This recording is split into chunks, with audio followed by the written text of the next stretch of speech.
Welcome viewers to another edition of the Secretariat's Economic Show. This time it's a special edition on Trump tariffs. Now, Mr. Donald Trump, the US President, is believed to have said yesterday, and I quote, I heard just a while ago that India is going to be dropping its tariffs substantially. And I said, why didn't they do this a long time ago? I think I heard that India just a little while ago is going to be dropping its tariffs very substantially. And I said, why didn't somebody do this a long time ago? A lot of countries are going to be dropping their tariffs. Some say that this is the 1991 moment when India restructured its tariff structure, its customs duty, its income tax rates, so that the economy liberalized. This is the second real round of economic liberalization in that sense. Well, we did drop our tariffs somewhat after the budget, but still the United States Trade Representative seemed to be not too happy with the fact that India has 17% average tariff on goods imports, which they consider to be the highest amongst major economies. They basically want us to cut down tariffs on agricultural products, alcohol, on automobiles, and some other goods, engineering goods. So let's see what really happens. Trump's actual announcement is going to come sometimes Indian Standard Time on the 3rd of April at around 3:30 a.m. in the morning. India will obviously talk about this much later after that. So this is a kind of a show where we are going to discuss what's really going to happen. The United States decisions can be arbitrary. We know that, how Mr. Trump has suddenly imposed tariffs on Canada and Mexico, then rolled it back the next day, then again announced that he's going to hit them with tariffs. But let's see what happens. In the meantime, we'll go across to Rahul Ahluwalia, an economist, a young economist, who has been doing excellent work with a think tank called the FED, and that does a lot of advocacy and a lot of consultancy with Indian government, including with the Niti Aayog. So Rahul is someone who's really cued into what's happening in the corridors of power. The mandarins are of course burning the midnight oil on rice on a hill on what to do and how to handle Trump. But let's go on and talk to Rahul. Rahul, can you hear me? Hi, Jayanta. So Rahul, what we really want to know from you is, how do you look at this entire thing, this Trump's tariff threat, and how we are restructuring our own tariff structure after that? I think if we play this right, this can be another 1991 moment for us, right? In 1991, our economy was in far worse shape. Tariffs were far higher. Narasimha Rao dropped tariffs and liberalized the economy, and magic happened, right? Today, we are in much better shape to take advantage of a liberalized tariff regime, but we do need reforms to go with it. And I think with the right reforms, again, I think magic can happen. The main sectors, honestly, that are, from our perspective, that are high tariff, like automobiles, are not, I think, in that much threat. We have a very relatively competitive automobile industry. I think the Indian consumer and the kind of cars that the Indian consumer buys are not the kind of cars that America either produces or is ever going to produce, honestly.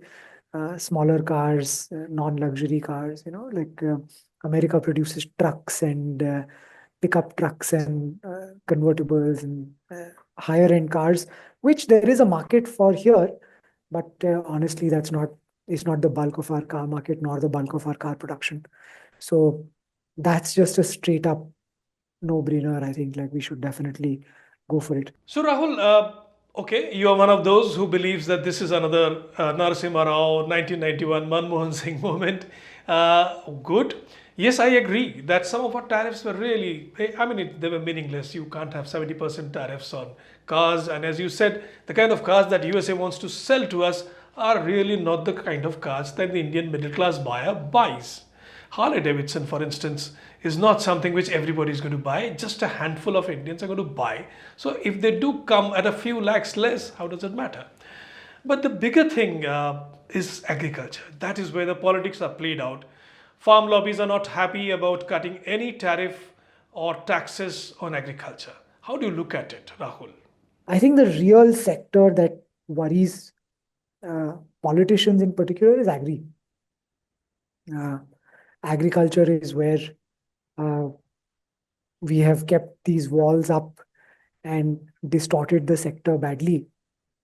And there again, I think this is an opportunity, right? If we, everyone knows that reforms are needed and needed badly in agriculture. There are several people who have a very good roadmap of what that reform should be. I think the trick is to find the political acceptance for those reforms. And even there, I think there is a pretty good roadmap that people have identified. You just have to make people trust you. The idea is that you need to switch reforms away from product. So our current set of rules in agriculture protect products, right? So we protect wheat, we protect paddy, we protect things on the Essential Commodities Act, and we protect inputs, right? So we give free fertilizer, we give free electricity. And this has had all manner of incredibly poor outcomes for us. We have polluted air because of 3 times a year wheat and paddy production. We have ground table, sort of water tables that are wrung dry because of free electricity. We have massive fertilizer and pesticide use. All of these are distortions that result directly from our rules. If we switch away to saying, let us protect people and not products, right? So we say we will give DBT to farmers for social insurance. We will give crop insurance to farmers so that if something bad happens, the farmers get something. Then we can free up these markets. We can take away minimum support price. We can reduce sort of the free electricity, right? We can reduce free fertilizer. And what this will do is that it will help Indian farmers focus on what Indian farmers can do best, right? Indian farmers do very labor-intensive farming on small plots of land. This is not ideal for growing stuff like wheat, right? Which can be grown in big plots of land with machinery just as well as they can be grown on small plots of land. Actually, small plots of land should be fantastic for doing horticulture, for growing vegetables, for growing flowers, the high value add crops that require a lot of individual attention rather than crops that can be just taken over by a big harvester. The reason Indian farmers don't switch to that is because all of our protections are given to wheat and paddy and fertilizers and electricity. Rahul, in today's world, tech, of course, is supreme. Now, USA has some concerns over our data privacy laws, including the new ones that we are bringing in. They are talking about us revisiting those laws. How do you see it? Should we be doing that? Or do you think we need to step aside and tell the Americans that, look, okay, tariff is something else, data privacy is something else? Let's, for instance, our privacy rules, and I had this discussion recently with the EU delegation that was here, right? Our privacy rules and our privacy laws are based a lot on the EU paradigm, right? And the EU model. The EU model, I'm sorry to say this in such stark terms, but the EU model is a failure, right? I think the EU model has successfully stifled all innovation in tech products in the EU. 25 years ago, the top tech firms in the world included several firms from the EU. French firms were there, German firms were there. EU has basically regulated these firms out of existence, and it has regulated all innovation in technology out of existence. So I think if the American model of regulation, which has actually led to enormous innovation and value addition in tech, right? Almost all of the most valuable companies in the world today happen to be American, right? And at least some small part of this is the regulatory infrastructure, including around data privacy and including around data protection that the US has. Uh, and it's a very liberal sort of regulatory infrastructure. Then I think we should consider it carefully, right? I think we should take stock of where has the regulatory model that we adopted led us, where has the regulatory model that we adopted led Europe, and try and switch away from it in the national interest, not in the US interest, right? I think we should take the fact that the US is pushing these things as a way to examine the success or failure of the things that we have adopted, independent of any sort of sense of, you know, attachment to these rules just because we happen to have adopted them in the past. These rules have not worked out necessarily very well for us. Last but not least, Rahul, we need to also discuss something which the Americans have been pressing us for a long time. Government purchases. And government purchases, as you know, is a huge sector in India. It's humongously huge. There you have the central government purchases, then you have the state government purchases, and they are bound by certain rules, which insist that those products should be made in India, that their MSMEs should have a certain share in it. But the Americans don't seem convinced. They want us to open up those purchases so that their companies can directly bid here and not necessarily set up a factory here to be able to bid here. How do you look at that? Yeah, I think now this is a relatively trickier proposition, right? I think I'm always for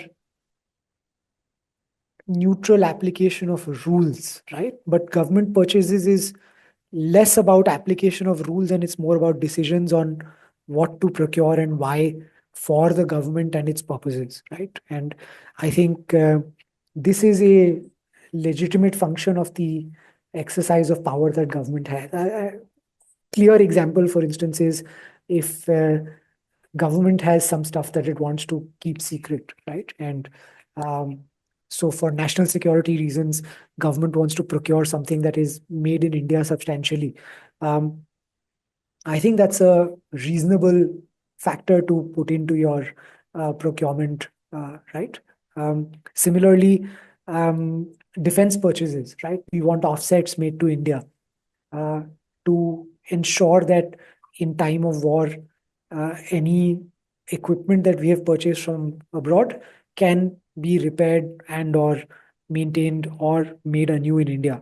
I think this is a very reasonable kind of requirement to place, right? So I don't think restrictions on government purchases is something that we should change, honestly. And I think that's the kind of requirement that governments should be free to place if they want to place them. Thank you, viewers, for being with us in our special show on Trump tariffs. We will continue tomorrow and day after tomorrow on Trump tariffs again. Thank you.